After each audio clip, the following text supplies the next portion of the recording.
शमीम हनफी साहब के लिए कहा जाता है कि वो उर्दू की चलती फिरती इंसाइक्लोपीडिया हैं। आपको गालिब के बारे में जानना है, आप शमीम हनफी साहब के पास जाएं। आपको अल्लामा इकबाल के बारे में बात करनी, आप शमीम हनफी साहब के साथ उनसे बातें कर सकते हैं। तो एक बहुत ही अजीम तरीन शख्सियत हैं वो। और इससे पहले कि वो यहाँ पर आएँ, मैं एक शेर से उनका इस्तकबाल करती हूँ कि वो करे बात तो हर लफ्ज़ से खुशबू आए, वो करे बात तो हर लफ्ज़ से खुशबू आए, ऐसी बोली वही बोले जिसे उर्दू आए। और उनके साथ कॉन्वर्सेशन में होंगे डॉक्टर खालिद अलवी साहब। डॉक्टर खालिद अलवी किसी भी तरह के इंट्रोडक्शन के मोहताज नहीं हैं। तो आइए इस्तकबाल करते हैं अपने दोनों मेहमानों का। ज़ोरदार तालियों से इस्तकबाल करें उनका। आप इस महफ़िल को खूबसूरत बनाने में आप सारी ऑडियंस का ताउन है। अगर आप लोग नहीं होते तो ये प्रोग्राम इनकम्प्लीट था। यहाँ पर पीनाज मसानी जी हैं जो बहुत ही प्यारी गुलकारा हैं, रमा पांडे जी हैं जो थिएटर से जुड़ी हुई हैं। तो आप सबका इस्तकबाल है और चलिए प्रोग्राम का आगाज़ करते हैं। दोस्तों, जैसा अभी कशफी ने कहा कि अगर हमें इकबाल के बारे में कोई बात करनी होती दिल्ली में तो हम सबसे पहले शमीम हनफी साहब का नाम जहन में आता है। फ़िराक़ साहब के बारे में कुछ बात करनी होती है तो शमीम हनफी साहब का नाम जहन में आता है। गरज़ उर्दू अदब, हिंदी अदब और कोई भी ऐसे मसाइल पर बात करनी होती है मुझ जैसे तालिब इल्मों को तो सबसे पहले शमीम हनफी साहब का नाम जहन में आता है। शमीम हनफी साहब बहुत ज़माने से तनक़ीद लिख रहे हैं, शायरी करते हैं और यानी फ़नून लतीफ़ा के तकरीबन हर शोबे से शमीम साहब का ताल्लुक़ है। और मैं तो बहुत शुक्रगुज़ार हूँ कि पिछले 2-3 दिन से सफ़र में रहे, कलकत्ता से आए रात ही, फिर आज सारा दिन सुबह से एक सेमिनार में थे। तो मैं इसलिए बहुत शुक्रगुज़ार हूँ। और मृदुला जी की तरफ से सबसे पहले मैं मृदुला जी से दरख्वास्त करता हूँ कि वो फूलों से शमीम हनफी साहब का इस जश्न हिंद की तरफ से शमीम हनफी साहब को फूल पेश करें। बहुत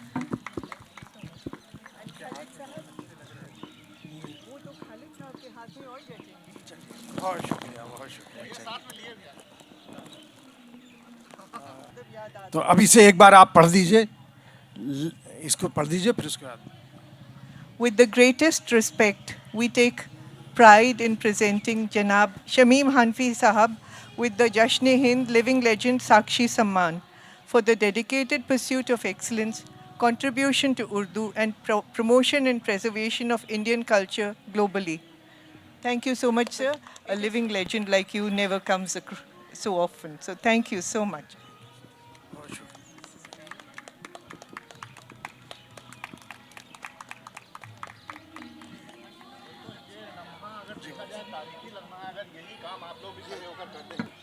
मेरे ख्याल से अब तमाम रस्मियात हटाते हुए सिर्फ गुफ्तगू की जाए।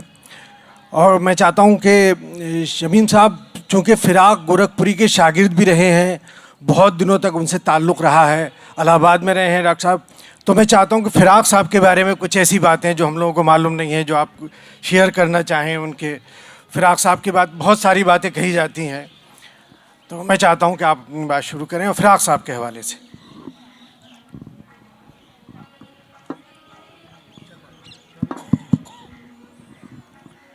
खालिद साहब, मामला ये है, हर शख्स की ज़िंदगी कहानियों का एक मजमुआ होती। तो मेरी ज़िंदगी अब ज़ाहिर है कि जिस पड़ाव पर मैं आ पहुंचा हूं वो बहुत से रास्तों से गुज़री। अलबत्ता मुझे इसकी खुशी है कि ज़िंदगी के हर मोड़ पर कुछ लोग ऐसे मिले जिनको याद करते हुए मैं अपनी महसूस करता हूं कि मेरी इज़्ज़त बढ़ गई मेरी अपनी नज़र में। और जो मुझे मोहब्बत के साथ याद आते हैं, एहतराम के साथ, ये हमेशा याद आते हैं। सबसे पहले मुझे जिन लोगों का ख्याल आता है मेरे पेरेंट्स के बाद या पेरेंट्स के साथ, वो मेरे उस्ताद हैं, टीचर्स हैं। मुझे बचपन से बताऊं आपसे कि स्कूल लेवल से लेकर के यूनिवर्सिटी लेवल तक जो टीचर्स मिले वो अजीब थे। मसलन मुझे स्कूल में जो साहब उर्दू और फ़ारसी पढ़ाते थे वो टीचर वो थे जिन्होंने बर्ट्रैंड रसेल की एक किताब का तर्जुमा किया उस ज़माने में। और ये समझिए कि उसके साथ साथ उन्होंने औरंगज़ेब पर बहुत मशहूर किताब है सरकार की, उसका तर्जुमा किया है, पीसी सरकार की किताब का। और मुझसे अलीगढ़ यूनिवर्सिटी के एक प्रोफेसर ने ये बताया कि जैसा तर्जुमा उन्होंने किया है वैसा तर्जुमा यूनिवर्सिटियों में पढ़ाने वाले बहुत से टीचर्स का उस लेवल पाए का नहीं है। तो स्कूल की सतह से लेके मुझे ऐसे लोग मिलते रहे। आपने उन पे एक मजमून भी लिखा था आजकल में। आजकल में मैंने एक मजमून लिखा था जिसका नाम ही था मिट्टी का दिया। बहुत मामूली से आदमी, लेकिन ये कि क्या टैलेंट था उनका। उनको अंग्रेज़ी कैसी अच्छी आती थी, अरबी कैसी अच्छी आती थी, फ़ारसी कैसी अच्छी आती थी। और एक ऐसे लोग, टैलेंट्स के लोग हुआ करते थे जो गैर मामूली। तो मेरा ताल्लुक़ सुल्तानपुर एक शहर है जो जहाँ जिसकी सबसे मशहूर शख्सियत मजरूह साहब हैं। और मजरूह सुल्तानपुरी साहब के हवाले से अगर आप याद करें तो वहाँ से ये सफ़र शुरू हुआ था स्कूल की ज़िंदगी का। यूनिवर्सिटी के सतह पर मुझे जो टीचर्स मिले वो अपने ज़माने के सबसे मशहूर टीचर्स में थे। मैं हिस्ट्री का और अंग्रेज़ी का तालिब इल्म था, उर्दू के अलावा। तो तारीख़ में जो मुझे टीचर्स मिले उस वक्त डॉक्टर राम प्रसाद त्रिपाठी, जिनकी किताब rise and fall of Mughal empire, ये इसके साथ साथ हाँ some aspects of Muslim administration during the medieval ages, ये सब। बहुगुणा साहब के फादर इन लॉ थे, कमला बहुगुणा के वालिद, उनके वालिद। ये मेरे यानी इन्होंने मुझे पढ़ाया। और इसके अलावा वहाँ पर उस वक्त जो असातिज़ा थे इलाहाबाद यूनिवर्सिटी में, उसमें डॉक्टर बनारसी प्रसाद सक्सेना, जिन्होंने हिस्ट्री मुझे वो जिनकी बहुत मशहूर किताब है शाहजहाँ बादशाह ऑफ दिल्ली, वो उन्हीं की लिखी हुई किताब है। और अपने मौजू पर शायद सबसे अच्छी किताब के तौर पर उसका इतराफ़ किया गया। खैर और भी टीचर्स थे, अब यहाँ उनके सबके जिक्र में। अंग्रेज़ी में उस वक्त 3 लीजेंड्स थे वहाँ इलाहाबाद यूनिवर्सिटी में। एक तो प्रोफेसर पी दस्तूर थे जो अंग्रेज़ी वहाँ पढ़ाते थे, बाद में बेंगलोर चले गए थे और जाहिर है कि वो बहुत गैर मामूली उस्ताद। दूसरे कहना चाहिए सीनियर असातिज़ा में प्रोफेसर SC देव, सतीश चंद्र देव, जिनके बारे में उस वक्त भी मशहूर था कि वो यूरोप में भी उनकी इल्मियत का एतराफ़ किया जाता है। और वो अंग्रेज़ी के शोरा को जब पढ़ाना शुरू करते थे, मान लीजिए वर्ड्सवर्थ पर लेक्चर देना है उनको, तो वो कहते थे भाई हम यहाँ अपनी बात रूमी से शुरू करेंगे या हाफिज से शुरू करेंगे, शोरा का हवाला देते, फ़ारसी के शोरा का, खय्याम का। और उनको लैटिन और ग्रीक और कौन कौन सी ज़बानें आती थीं। तीसरे टीचर जो सबसे बड़ी शोहरत जिनकी शख्सियत को मिली और जो बतौर उर्दू शायर के जाने जाते हैं लेकिन उस्ताद थे अंग्रेज़ी के, वो थे फ़िराक़ साहब। उनसे मैंने बहुत सीखा। और इसलिए कि फ़िराक़ साहब के शख्सियत जितनी मशहूर हुई उसमें गर्द भी बहुत उड़ाई, उन्होंने ख़ुद भी बहुत गर्द उड़ाई अपने बारे में। लेकिन ये कि वाक़या ये है कि वो अपने ज़माने ही के नहीं, मेरा ख़्याल है कि गालिब के बाद वो उर्दू के सबसे बड़े गज़लगो थे। उस पाए का गज़लगो गालिब के बाद नहीं हुआ। अगर आप इस पर गुफ्तगू कोई शख्स भी करना चाहे तो मैं गुफ्तगू कर सकता हूँ। और जैसे वो अनोखे शायर थे, जिस तरह की उनकी शायरी ने जो शोहरत हासिल की और गैर मामूली, वो तो है ही अपनी जगह पर, लेकिन उनकी शख्सियत बहुत बड़ी थी। वो अपने ज़माने के बहुत बड़े दानिशवरों में थे। किसी भी मौजू पर गुफ्तगू करें, वो आपसे आमों की फसल पर या गेहूं के खेत पर बातें करना शुरू करें तो वहाँ भी उनका लेवल वो होता था जो आप हैरान हो जाते सुन करके उनकी बातें। तो वो मेरे उस्ताद थे, अंग्रेज़ी पढ़ाते थे। और उस ज़माने में उनके ताल्लुकात मेरे वालिद से भी थे। मेरे घर भी आए एक बार वो और मेहमान हुए वहाँ। और बहुत ही अजीबोगरीब यानी शख्सियत थी पूरी उनकी। अभी उनके भांजे उदय मान सिंह नाम है, जमाइका में साइंस के पढ़ाया करते थे, प्रोफेसर थे वहाँ पर, इंतकाल हो गया। उनकी लिखी हुई बायोग्राफी फ़िराक़ साहब की इंच छपी, दिल्ली से छपी है, अगर आप वो देखें, लेटेस्ट किताब जो। और इसके अलावा हिंदी में, अंग्रेज़ी में उनके बारे में बहुत सी किताबें शाया हो चुकी हैं। अच्छा, फ़िराक़ साहब के अलावा आजकल फैज़ साहब की एक नज़्म का बहुत चर्चा है और उसके बारे में कुछ लोगों ने कहा, इनकी इंक्वायरी भी हो रही है कानपुर में उसके बारे में कुछ आपसे गुफ्तगू करना चाहेंगे। फैज़ साहब की जो नज़्म है, फ़िराक़ साहब पर गुफ्तगू खत्म हो गई? नहीं, फ़िराक़ साहब पे और अच्छा अभी होगी। फ़िराक़ साहब, देखिए फ़िराक़ साहब पे गुफ्तगू तो बहुत हो सकती है, लेकिन ये भी आप जानते हैं कि ये बात आपने कही है कि गालिब के बाद सबसे बड़े शायर हैं गज़ल के सबसे बड़े शायर। और इस बीच में देखिए इकबाल हमारे दरमियान मौजूद हैं, फैज़ मौजूद हैं और बहुत सारे लोग हैं। लेकिन आपकी बात ये बहरहाल, मेरे इस सिलसिले में कुछ तहफ़्फ़ुज़ात हैं, ये बात आपको भी मालूम है। मुझे ऐसा लगता है कि फ़िराक़ साहब जब कोई नई तहरीक चलती थी तो फिराक साहब उसके साथ हो जाते थे। मिसाल के तौर पे जब तरक्की पसंद तहरीक शुरू हुई तो मन आनम के अगर खुतूत देखें तो उसमें उन्होंने लिखा है कि मैं तो 1936 से ही मार्क्स की तालीमात को अपनी शायरी में समोता रहा हूँ। फिर उसके बाद उन्होंने जब जदीद की उन्होंने कुछ शुरू की तो उन्होंने गड़बड़ गज़लें कहीं। तो और फिर मीर के जब इत्तबा शुरू हुआ, जफर नफीस, खालिद रहमान आज़मी और तमाम लोगों ने, तो फिराक साहब भी उनके साथ हो लिए।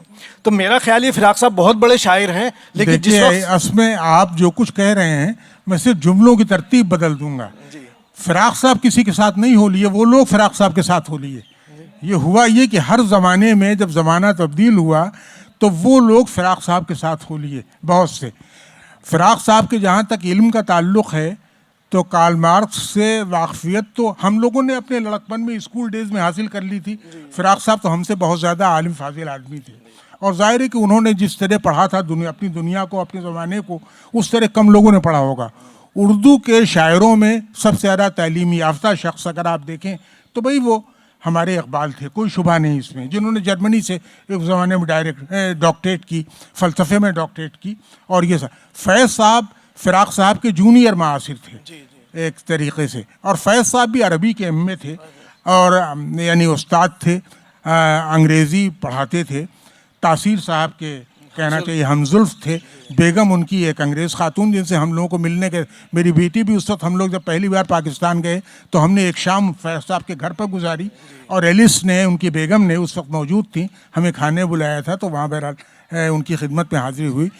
लेकिन आपने फिराक साहब की गुफ्तगू मनानम जो है, ये खतूत तो 1955 के हैं, और ये खतूत बहुत बाद के हैं कि मोहम्मद तुफ़ैल जो एडिटर नकूश थे उनके नाम ये खतूत लिखे गए हैं।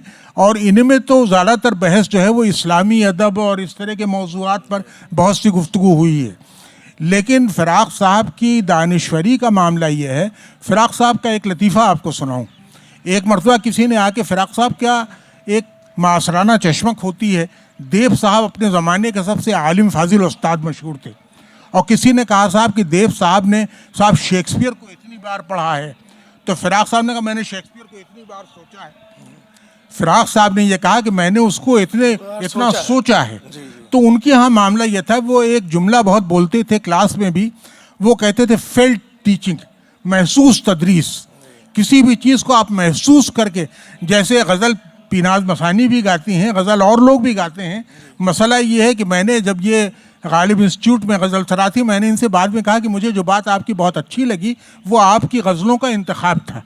और ज़ाहिर है कि जिस तरीके से आपने देखा और सोचा आपने कि यहाँ हम कौन सी गज़लें, तो एक ये बात होती है कि आप पढ़ाते तो बहुत लोग हैं, लेकिन महसूस करके कितने लोग पढ़ाते हैं। फ़िराक साहब कहा करते थे कि लिटरेचर पढ़ते वक्त तो आपके कदम ज़मीन से ऊपर उठ जाने चाहिए। आपको जनाब मुझ पर तो वो जिस ड्रामाई अंदाज, ड्रामा भी करते थे वो एक अलग था मसला। इकबाल उर्दू के 20वीं सदी के सबसे बड़े शायर हैं, इसमें कोई शुबा नहीं। फ़िराक साहब उस पाए के शायर नहीं हैं। और ये अजीब इत्तफाक है कि उर्दू शायरी की तारीख़ ने हर सदी को एक बड़ा शायर दिया है। 18वीं सदी में मीर तकी मीर थे, 19वीं सदी में, कल भी मैंने कहीं अर्ज़ किया था, ये 19वीं सदी में गालिब थे, कलकत्ते ही में ये बात हो रही थी जहाँ मैं था कल। और 20वीं सदी का सबसे बड़ा शायर उर्दू का इकबाल है।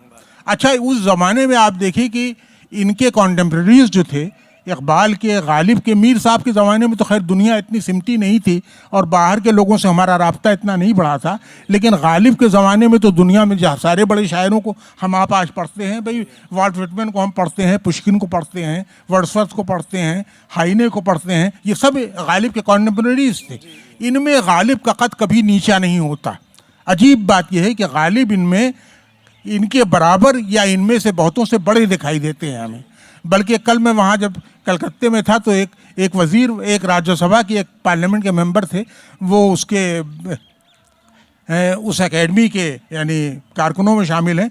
उन्होंने फरमाया कि हम चाहेंगे कि गालिब को भारत रत्न मिलना चाहिए, इसकी तहरीक मैं चलाऊँगा।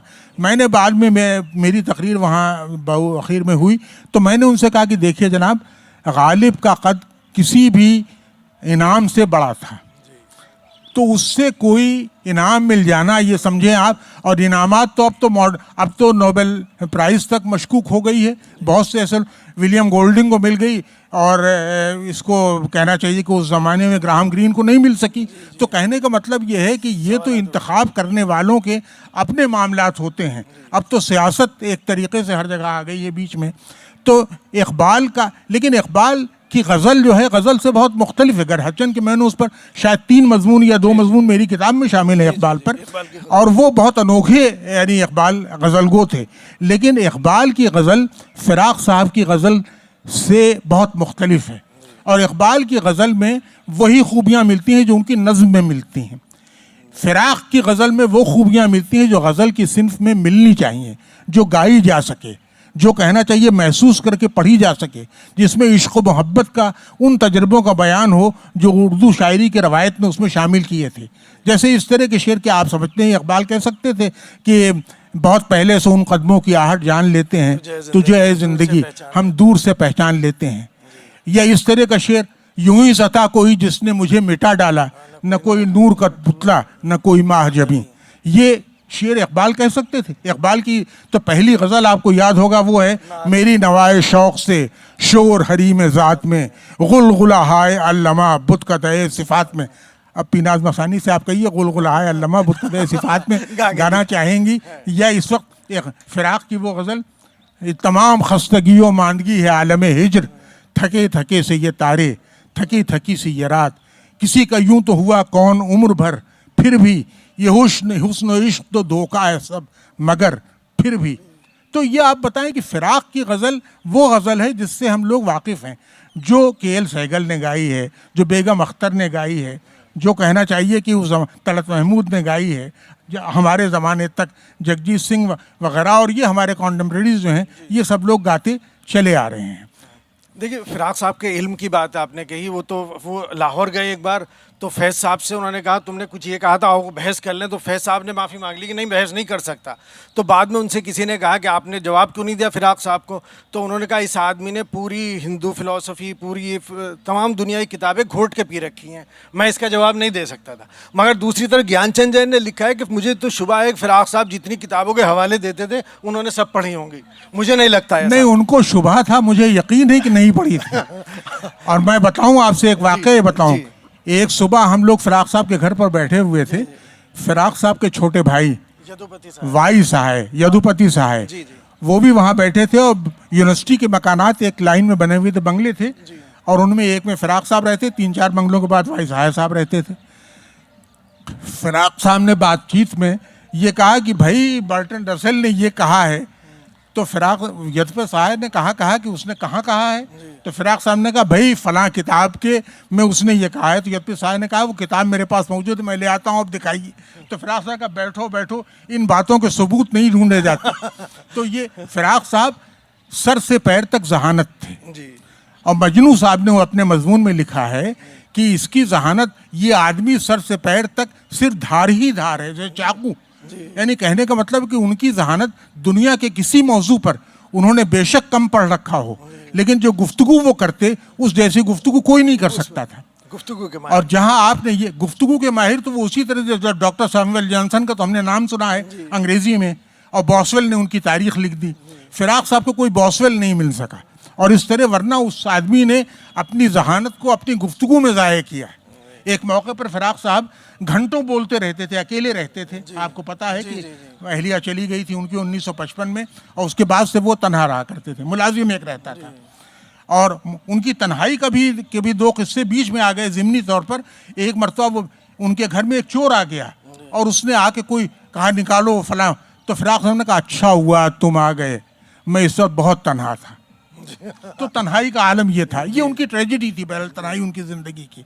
और फ़िराक़ साहब के यहाँ मामला ये था कि वो कहना चाहिए कि वो एक अजीब व गरीब, उनके यहाँ एक जहानत जो थी वो गैर मामूली थी।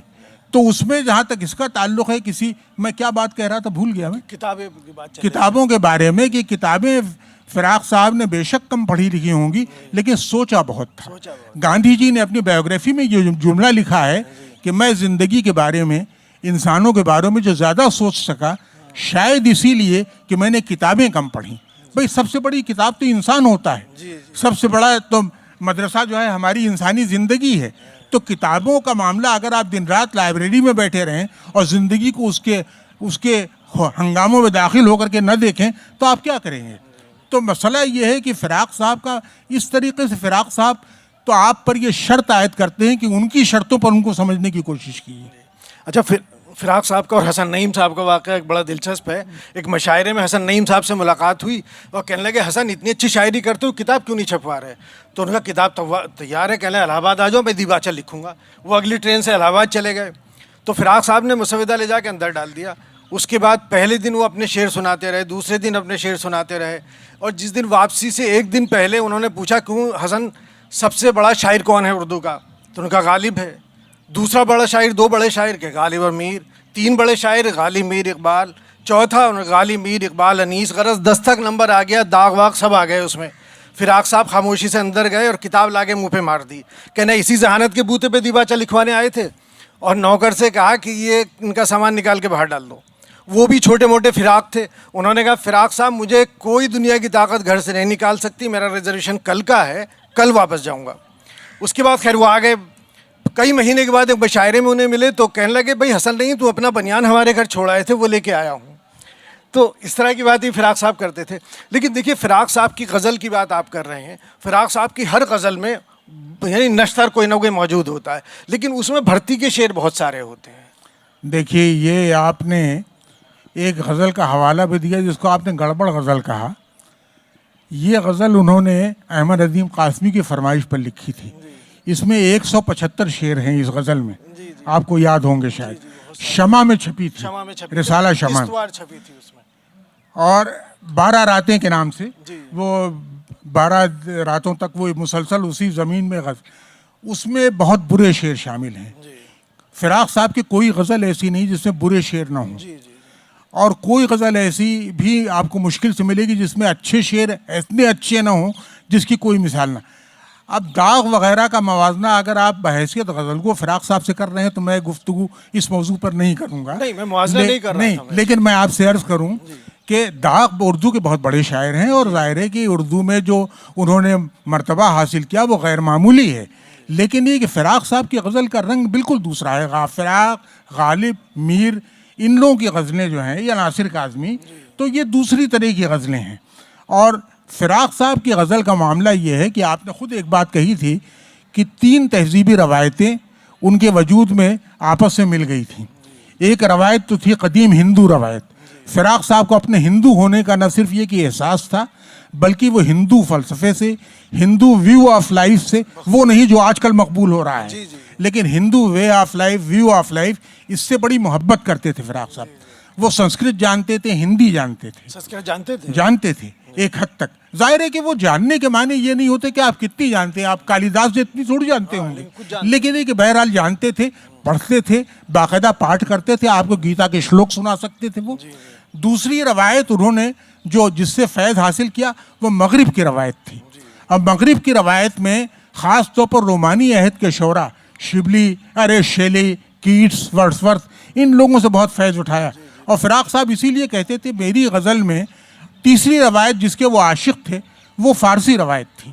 और फ़ारसी, अब आप कहें फ़ारसी कितनी आती थी, तो मुमकिन उतनी ना आती हो जितनी उलमा को आती है, लेकिन फ़ारसी शोरा का कलाम वो पढ़ा करते थे बाकायदा। मसला ये भी होता है कि आप चीज़ों को पढ़ते किस तरीके हैं, समझते कितना है। तो फिराक साहब कहें ये 3 रवायतें इस तरह आकर के मिल गई थी, और इनका फैज़ान आपको उनके यहाँ दिखाई देता है। और कुछ अगर आप देखें, जैसे मिसाल के तौर पर उनकी पहली गज़ल जो मशहूर हुई, सुनी होगी आपने, किसी का यूं तो हुआ कौन उम्र भर फिर भी ये हुस्न इश्क तो धोखा है सब मगर फिर भी 1000 बार ज़माना इधर से गुजरा है, नई नई से है कुछ तेरी रह गुजर फिर भी। और एक और गज़ल जो बहुत मशहूर हुई, उसमें सर में सौदा भी नहीं, दिल में तमन्ना भी नहीं, मगर इस क्या तरके मोहब्बत का भरोसा भी नहीं, एक मुद्दत से तेरी याद भी आई ना हमें, और हम आपको तो मुझसे ज़्यादा शेर याद। तो खैर, ये अशार फिराक के ये उस वक्त छपे थे। उर्दू गज़ल में फिराक साहब का तारुफ जिनके वास्ते से हुआ, और उस वक्त नियाज़ साहब ने लिखा कि यूपी का एक नौजवान हिंदू शायर, जबकि उम्र फिराक साहब की उस वक्त 40 बरस के करीब थी जब ये कहा था उनका उनका ताल्लुक एक गोरखपुर के एक कस्बे से था। वालिद भी उनके शायर थे, इबरत गोरखपुरी। वालिद उनके गोरख प्रसाद इबरत, जो अपने ज़माने के गोरखपुर के मशहूर वकील थे, वो उनके शायर थे। उनका मकान वहीं था, लक्ष्मी भवन। फिराक साहब के ख़ानदान में कायस्तों का ख़ानदान था। कल्चरली कायस्तों के ख़ानदानों में एक अजीब रवायत मिलती है। उनके यहाँ के मर्दों की तहजीब तो वो होती थी जो मुसलमानों की तहजीब होती है, खाना पीना लिबास शेरवानी, लेकिन औरतों की तहजीब वो होती है जो हिंदुओं की होती है।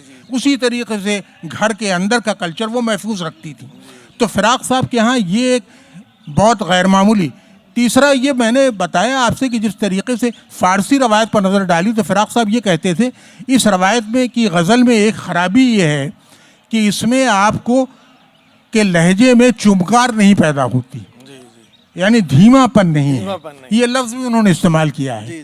तो फिराक साहब ने इस गज़ल को इसी तरीके से अलग किया। और कोई वजह है कि आप ये बताइए कि कोई सबब तो होगा कि नासिर काज़मी ने जब नई गज़ल शुरू की, नासिर काज़मी ने पाकिस्तान में, खलील रहमान आज़मी ने हिंदुस्तान में, दोनों ने फिराक साहब का इंतखाब किया। नासिर काज़मी का इंतखाब वहीं से छपा, पाकिस्तान से, गज़ल के नाम से। और फिराक साहब की गज़ल का अगर आज़मी ने किया था, यहाँ पर इंतखाब खलील साहब ने किया था, जो छपा था मेयार के फिराक नंबर में। तो ये एक अजीब, फिराक साहब की गज़ल की बहुत सी खूबियाँ आप देखिए। मिसाल के तौर पर, अब गुफ्तगू ख़त्म करें वरना मौजू अभी और भी हैं। एक फिराक साहब ने मिसाल के तौर पर, जैसे देखिए मैं उनके कुछ मिसरे आपको सुनाता हूँ, आप उर्दू की पूरी रवायत में मुझे उसकी कोई मिसाल बताइए। फिराक साहब मिसाल के तौर पर 2 नज़में हैं उनकी, आधी रात और एक का नाम है परछाई। आधी रात का एक बंद है कि खड़ा है ओस में चुपचाप हर सिंगार का पेड़, दुल्हन हो जैसे हया की सुगंध से बोझल, कि जैसे सैकड़ों परियां गुलाबियां छिड़काएं, कि जैसे सैकड़ों बंदेवियों ने झूले पर अदाए ख़ास से एक साथ बाल खोल दिए।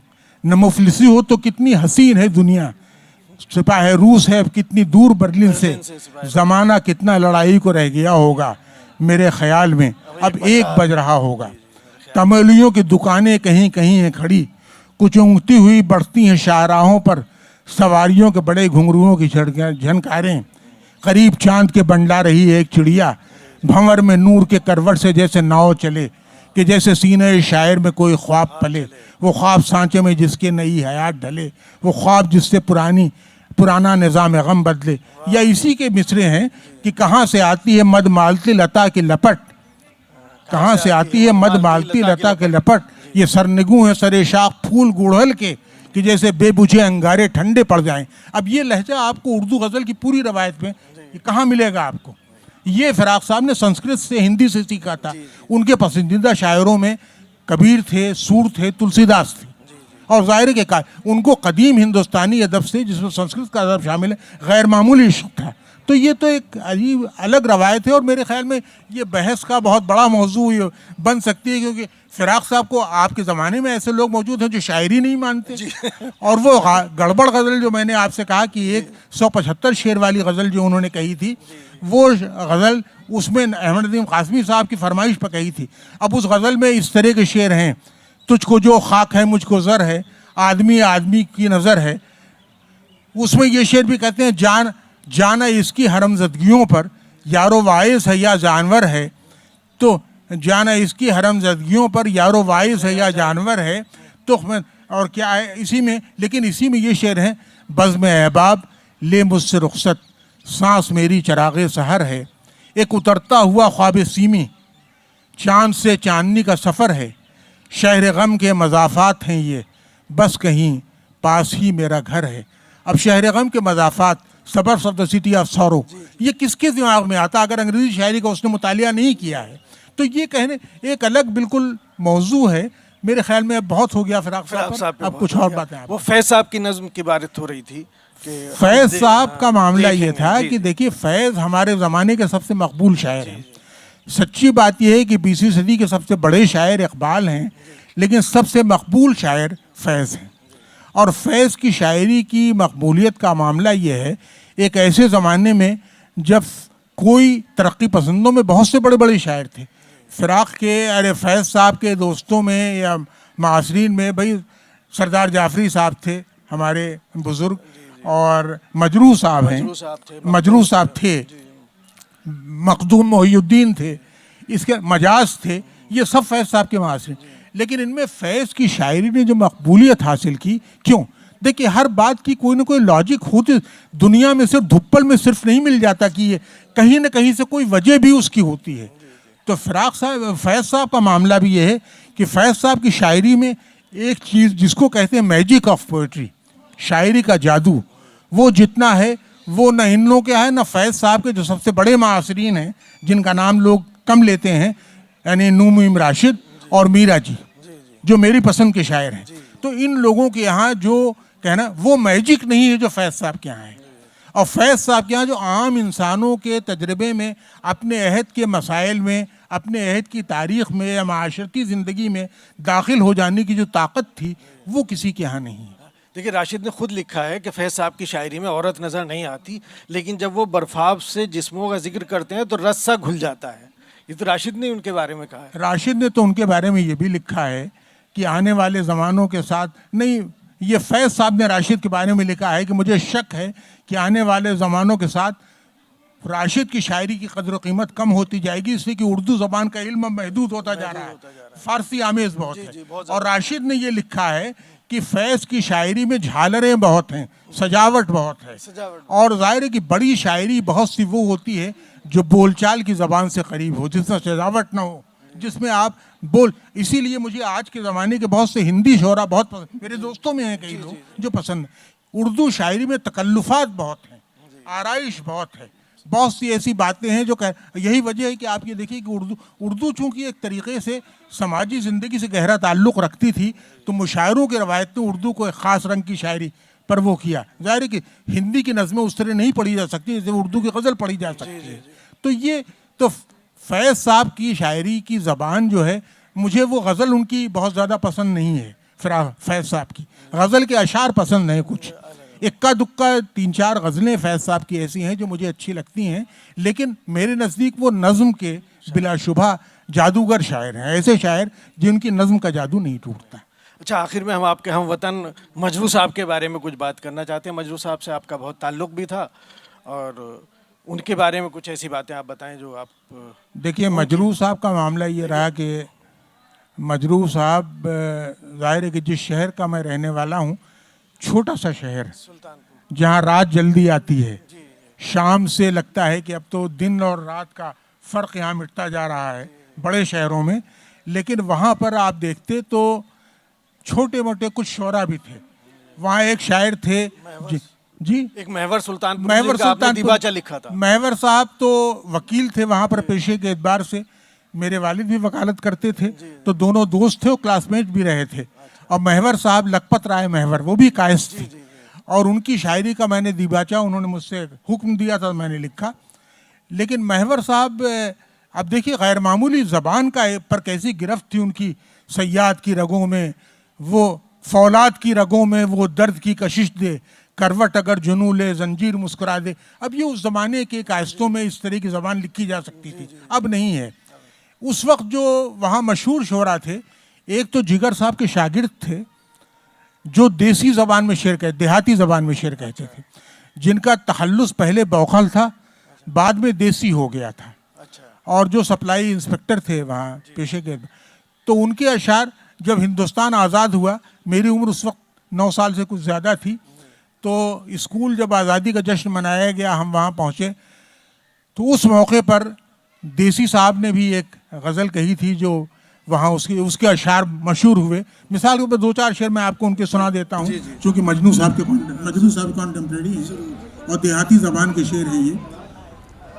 उन्होंने कहा था आज़ादी पर एक शेर की, वाह रे स्कूली गधेरों, आज तो चांदी कटे, पौवा पौवा भर मिठाई सब गधेरन का बटे। या इस तरह की ज़बान वो लिखते थे, हाँ मुला बहसत रहे ऐसा चिरागुद्दी वकील, जैसे कपड़ा की मशीनी में चले तागा के रील। या इस तरह की ज़बान वो लिखते थे कि देखिए कैसी खूबसूरत ज़बान है। अवधि, आकाश के राजा की पगिया, कुछ धूमल धूमल होवत है, एक नींद के माती देवी है, कुछ जागत है कुछ सोवत है।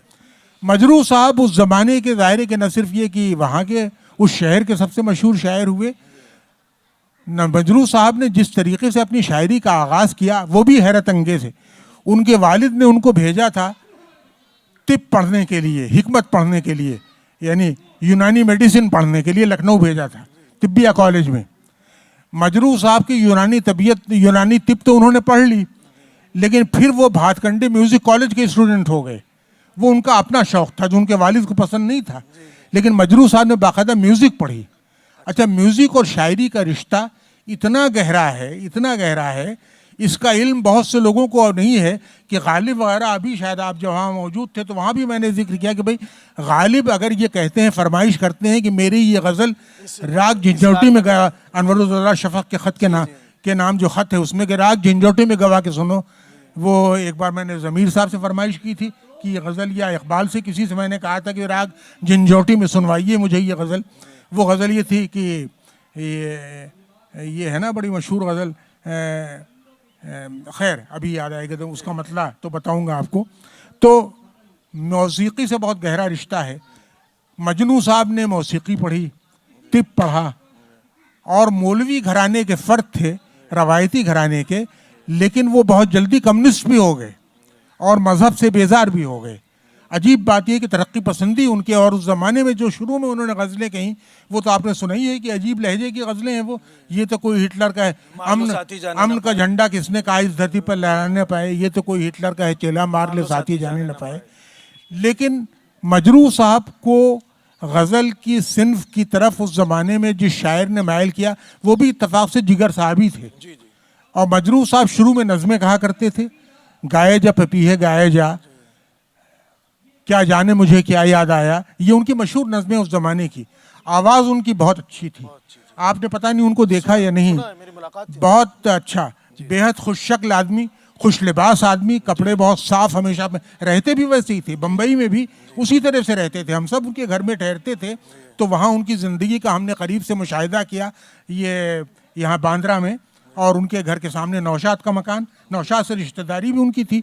लेकिन खैर मजरू साहब ने, सोचिए आप कि एक शख्स जो पुरानी वज़ा के एक रवायती घराने से पैदा हुआ, वो तिब पढ़ने के लिए भेजा जाता है, तिब पढ़ता है, लेकिन फिर मौसीकी पढ़ता है और शास्त्रीय संगीत जो ख़ास बाकायदा उसमें। मजरू साहब का तरन्नुम बहुत अच्छा था।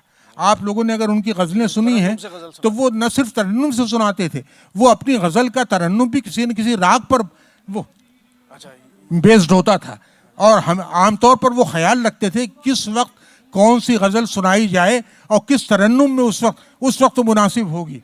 मसलन ये नहीं कि रात, आधी रात को आप गा रहे हैं आप भैरवी गा दें, ये नहीं था। तो मजरू साहब के यहाँ ये इल्म भी था गैर मामूली, इसलिए उन्होंने, और मजरू साहब के यहाँ जो ज़बान पर गिरफ्त है, उनके ज़माने के किसी गज़लगो को फ़ारसी गज़ल की रवायत पर किसी गज़लगो की वो गिरफ्त नहीं जो मजरू साहब की थी। और मजरू साहब ने फ़ारसी साहब का गज़ल का एक इंतखाब भी किया था, और जो शाया नहीं हुआ, वरना अगर आप देखते शायद मेरे पास उसकी कोई कॉपी हो। मजरू साहब ने अपने कुछ कागज़ात, कुछ तहाइफ मुझे दिए थे कभी हमेशा, तो वो रहे। तो बहरहाल, लेकिन मजरू साहब ने इसके अलावा आप ये देखें कि उनको रंज इस बात का था कि फ़िल्मी दुनिया के लिए गाने लिखना ये तो उनकी ज़रूरत थी, इसलिए कि उनको दुनिया में रहने के लिए कुछ ना कुछ तो करना था। अच्छा, एक लिहाज से बदनसीब थे कि उनके लड़कों ने उनकी उम्मीदें पूरी नहीं की। बड़े बेटे का इंतकाल जवानी में हो गया, छोटा बेटा अभी मौजूद है अंदलीब, और जो वहीं किसी चैनल में काम करता है, बम्बई में रहता है वो, और वो है वहाँ पर। तो कहने का मतलब ये है कि मजरू साहब ने ज़िंदगी में, ये मजरू साहब ने भी, तो मैंने खुद देखा कि वो ज़िंदगी भर उनको काम करना पड़ा ज़िंदा रहने के लिए। और सरदार जाफरी साहब ने खुद मुझसे एक जुमला ये कहा, मैंने एक बार उनसे ये कहा कि आजकल आप इधर आपका कोई किताब, कोई मंसूबा, कहने कि मैं आजकल कुआं खोदने में मसरूफ़ हूँ और रोज़ सुबह मुझे ये काम करना पड़ता है। तो मुझे इतना दिल मेरा दुखी हुआ सोच के कि हमारे ज़माने का इतना मुक़्तदर शायर, इतना बड़ा इंसान, अब वो ये कह रहा है उसे रोज़ कुआं खोदना पड़ता है रोज़ पानी पीने के लिए। तो ये तो हम जिस माशरे में रहे हैं उसकी ट्रेजेडी है। तो मजरू साहब के यहाँ भी ये मजबूरी थी। फिल्मी गाने भी लिखे, इसलिए गज़लें बहुत कम कहीं उन्होंने, 40-50 गज़लें हैं मुश्किल से उनकी। मजरू एक ही मजमुआ है जो गज़ल के नाम से छपता रहा, बाद में वो मिशल-ए-जहां के नाम से भी छपा। और उनको रंज इस बात का भी था कि लोगों ने उनको कम लिखने की बिना पर उनकी तरफ तवज्जो नहीं की। दूसरी बात है कि उनके बहुत से शेर फैज़ के नाम से मशहूर हो गए। वो बार बार कहते थे इस बात बार बार वो कहते थे, सतूने दार पे रखते चलो सतूने सरों दार के पे रखते चिराग। चलो सरों के चिराग, जहाँ तलक इस जुनू सितम जहाँ की तलक ये सियारात सितम चले। की सियारात चले। या ये कि आप देखिए कि उनकी गज़ल लता मंगेशकर जब गाती हैं, हम हैं मताए कूचो बाजार की तरह, उठती हर निगाह खरीदार की तरह, तो उसमें मौसीकी ने क्या हुस्न पैदा कर दिया है। तो क्या फिराक से अगर खुद मजनू साहब से आप वो गज़ल सुनते, इससे कम दिलकश आपको तरन्नुम उनका न लगता। तो उन्होंने बहुत सी ऐसी गज़लें कहीं, अच्छा, जो उस ज़माने के किसी गज़लगो ने उस तरह के शेर नहीं कहे। जैसे ये मिसाल के तौर पर इस तरह का शेर उनके यहाँ, देख जिंदा से परे रंग चमन अब्रे बहार, रक्स करना है तो फिर पाँव की जंजीर न देख। इस तरह के अशार उस ज़माने के किसी गज़लगो शायर ने नहीं कहे। सच्ची बात ये है। जी जी। मजरू साहब, असल मजरू साहब के एक दोस्त थे सहगल साहब, यहाँ ग्रेटर कैलाश में रहते थे। तो मजरू साहब वहाँ आते तो मैं करीब में रहता था, तो कई बार मैं वहाँ जाता था। और एक बार मुझसे कहने लगे कि मुझे बुक फेयर जाना है और हाफिज़ का दीवान लाना है। फिर ईरान के पवेलियन पे वो हाफिज़ का दीवान मिल गया। लेकिन ये एहसास उनको हमेशा रहा कि उन पर बहुत कम लिखा गया, लोगों ने तवज्जो नहीं की है। और कह रहे थे कि मैंने एक मशायरे में जब ये पढ़ा शेर, सतूने दार पे रखते चलो सरों के चिराग, जहाँ तलक भी सितम की सियारात चले, तो फ़हमीदा रियाज कहने लगी ये आपका शेर है। मैं तो समझती थी फैज़ साहब का शेर है। और ऐसा उनके साथ बहुत बार हुआ। तो बहरहाल ये कि फैज़ साहब ने बहुत अच्छे शेर कहे हैं, और बिल्कुल। फैज़ हमारे सबसे मकबूल शायर बिल्कुल, कोई शक हैं, नहीं। मेरे बहुत पसंदीदा शायर हैं। लेकिन ये कि बहरहाल ये जी। चलिए, मैं आपको ज़्यादा नहीं थकाना चाहूँगा। बहुत बहुत शुक्रिया आपका कि आज बहुत दिलचस्प गुफ्तगू फैज़, फ़िराक और मजरू साहब के हवाले से हुई। आपका भी और आप तमाम हजरात का बहुत बहुत शुक्रिया। बहरहाल फैज़ पर गुफ्तगू ख़त्म हो करनी थी हमें उस नज़्म पर। जी, जी। मैं छोड़ता हूँ, लेकिन नहीं, उस पे थोड़ा सा कुछ दो अगर जुमले में कहना जी, जी, चाहता उस हूँ। पर ये नज़्म जो उनकी लाजिम है कि हम भी हम भी देखेंगे, देखेंगे, जी। हम देखेंगे। ये नज़्म आपको मालूम है कि हमारे हिंदुस्तान में तो 22 ज़बानें यहाँ की सरकारी ज़बानें हैं। फैज़ साहब ने तो ये नज़्म सिर्फ उर्दू में कही थी। हम जब पाकिस्तान जिस सफ़र में गए थे, पहले सफ़र में हमारी मुलाकात उनसे भी हुई थी, इकबाल बानो से भी हुई थी। इकबाल बानो बल्कि मेरी अलविदाई तकरीब वहाँ जो लाहौर के अदीबों ने की थी, उसमें शरीक हुई थी। वो ये बच्चियाँ भी थी। इन लोगों ने इकबाल बानो को अपना गाना सुनाया था कुछ। हाँ, और वो बहरहाल तो उन्होंने जी ये नज़्म जैसी गा दी है, वैसी गज़ल ये गाई जाना भी इसका बहुत मुश्किल है। टीना सानी ने भी गाई है, लेकिन ख़राब गाई है। टीना सानी ने मेरे दिल मेरे मुसाफिर बहुत अच्छी गाई, ये नज़्म ख़राब गाई है। लेकिन ये कि उसका सबब ये है कि इकबाल बानो की आवाज़ में एक मेटेलिक वॉइस है उनकी, ऐसा लगता है कि जैसे किसी धात से निकल रही है। तो उस आवाज़ में हम देखेंगे, लाजिम है कि हम भी देखेंगे वो दिन की जिसका वादा है, जो लौह अज़ल में लिखा है। अब इसमें देखिए ये मिसरे जब आते हैं, जब अहले सतम अहले हकम के सर ऊपर ये बिजली कड़कड़ कड़केगी, जब अहले क्या है वो ये धरती धड़ धड़ धड़के, इन अल्फाज को, इन मिसरों को गा देना ये मामूली बात नहीं है।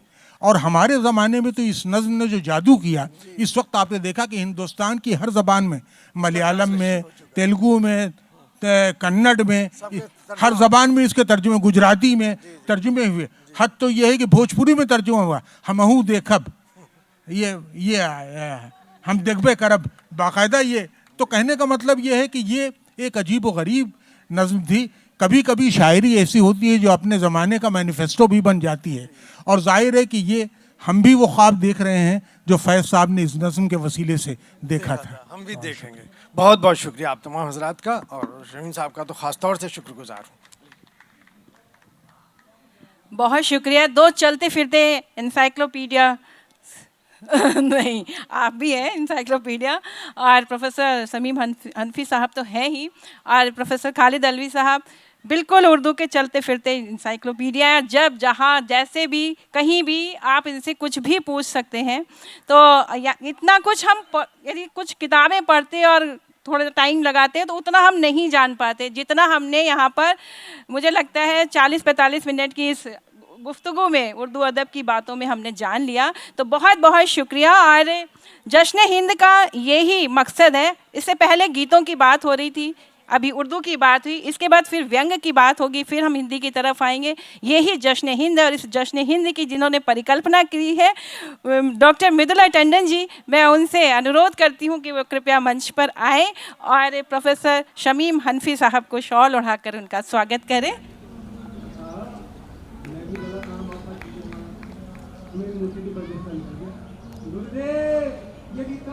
दिशा झूठी थी तो अब की तो सच्ची है।